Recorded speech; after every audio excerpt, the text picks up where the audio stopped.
Hello, I'm back today with letter number 7. If your prodigal could speak, they would say, your fear feels like control to me.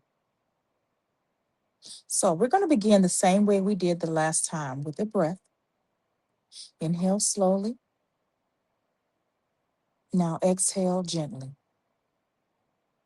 If you're watching this as a parent, I want you to know something before we go any further. This conversation requires courage, not because you've done something wrong, but because fear has a way of disguising itself as love. Today, I'm going to speak as if your prodigal child could finally say the words they've been afraid to say out loud. Not to blame you, not to accuse you, but to reveal what fear feels like on the other side. Dear mom, dear dad, I know you're scared. I see it in your eyes and I hear it in your voice. I know your fear comes from love. But when you panic, I feel smaller. When every conversation turns into advice, correction, or urgency, it doesn't feel like love.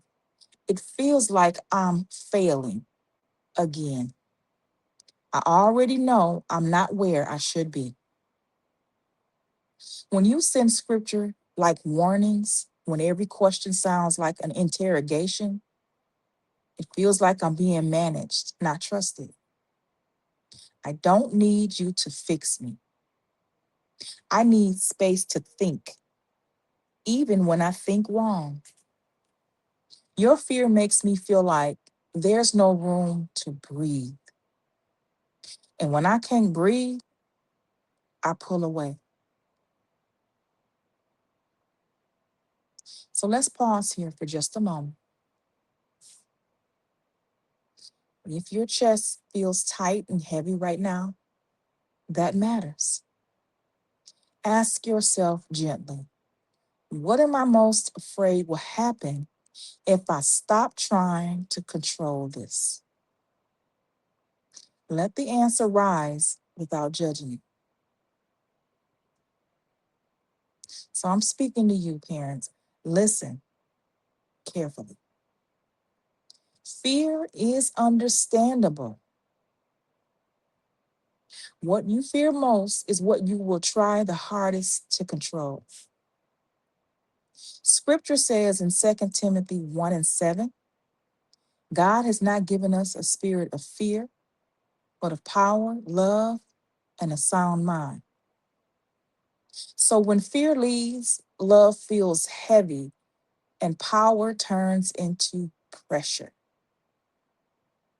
You were never called to parent from panic. You were called to parent from trust. Trust in God's ability to reach your child even when you cannot. Proverbs 3 and 5 says, trust in the Lord with all your heart and lean not on your own understanding. That includes trusting Him with your adult child's process. Guidance without fear feels like support, and love without panic feels like safety. Father God, on behalf of the parent listening, we confess the fear we've been carrying, the sleepless nights, the racing thoughts. Teach us how to release the control without releasing the love. Restore our sound minds and steady hearts and help us to trust you where we feel powerless. In the mighty name of Jesus, we praise you and thank you. Amen. Before you move on today, consider writing this down. What would trusting God more with my child actually look like? No pressure, just honest.